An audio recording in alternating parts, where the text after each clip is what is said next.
Does it make you feel sick? Is your heart racing? Does it feel like your skin's crawling and you just feel queasy and just about it? Does it feel like your scar is not yours? You're not broken, you're not dramatic, and you're not the only one that is feeling this way. Today isn't about pushing through pain or forcing yourself. It's about a step-by-step way in which you can teach your nervous system that touching your body is safe. So let's talk about why your brain is acting this way. Your body remembers the surgery, even though your conscious mind is probably trying to forget it. You went through a major abdominal surgery, you cut through nerves, and that could have been a quite traumatic experience for you. So your brain thinks that it's doing you a favor by giving you an aversion to the area where that pain was. It's like it's trying to protect you from a kind of danger that it senses in the body. If you feel sick or queasy, looking or touching your scar, that is a very classic nervous system sign of defense. It's just a way of trying to keep you away from the area where it remembers that there was some kind of danger. It's not a personality flaw. So we're not trying to fix the scar today. We're just trying to send some signals to your nervous system that it is safe to touch your body. So the first thing that you can do before you even begin to touch your scar is to just get grounded. So you can put both feet flat on the floor and just take a really deep grounding breath. So you can breathe in for 4 seconds and then breathe out for 6. You always want your exhale to be longer, and longer exhale is sending a safety system, is sending a safety signal to your nervous system. So we can do that together now. Just breathe in for 4. 1, 2, 3, 4, and then breathe out for 6. You can also close your eyes. You see, I kind of automatically did that because that's how I do that's how I do my breathing. You can close your eyes. Just a way to get centered, and just breathe out for 6.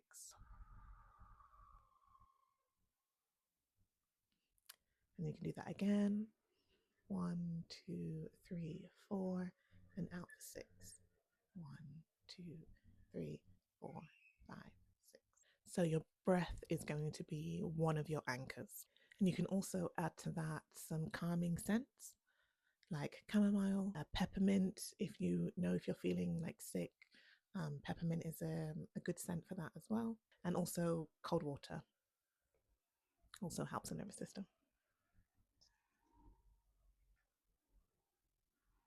Your second anchor point is going to be touching your scar through your clothes. So you don't have to put your bare hands on your bare belly straight away. You can do it through clothes, so through a blanket, through a jumper, through the top that you've got on. You can start there. And you also don't have to start by actually doing scar massage and rubbing your scar. You can literally just place your hands on your belly to begin with. Place your hands there over your clothes, do your grounding breath, and that's a great start. Your third anchor point is that you don't even have to start on the actual scar. And that's actually something I recommend, is that you start above the scar or below the scar. You can even start like on your ribs up here, just like around your tummy. You could start on your hips. You don't actually have to start on the scar straight away. You're building yourself up to it, so we don't have to go straight in. And then when you are ready for some movement, again, you don't have to start with your fingers. You can start with soft objects like this is my facial cloth that I use to take off my makeup. You could use like a cloth, you could use a cotton wool pad, something stuff like that. You could use a silk scarf, you could use a clean makeup brush. Get your body used to sensations in that area before your actual fingertips. And then when you are ready, and you can do that for several days, several weeks, just each day for a few minutes using those objects. And then when you are ready for your fingertips, you don't have to start with actual massage and rubbing. You can literally just place your bare hands on your belly and just rest them there, and go back to the breathing and start with that before you even begin to do any rubbing. And like I said, you can start with above the scar and below the scar, around the hip area, before you even begin putting your hands on your actual C-section scar. I've had 3 C-sections in 5 years, and with all 3 of my scars, I had a keloid scar. So it looked like this. very thick and painful. And I really didn't want to do any scar massage or touch it. It took me a long time to actually gain the courage to even look in the mirror and look at it, and then to actually put my hands on it and start my scar massage. And you may find some weird sensations when you start. You might feel nothing. A lot of women say that they just feel completely numb, and just know that that is very, very common. That's normal to feel numb, but the sensation can come back. Because I know for so many women, they feel like that they are numb in that area. So that then just means that you will be numb forever. But no, the feeling can come back through scar massage. So you may feel numb, and it might only be in some areas. It might not be the whole scar, it might be in certain places.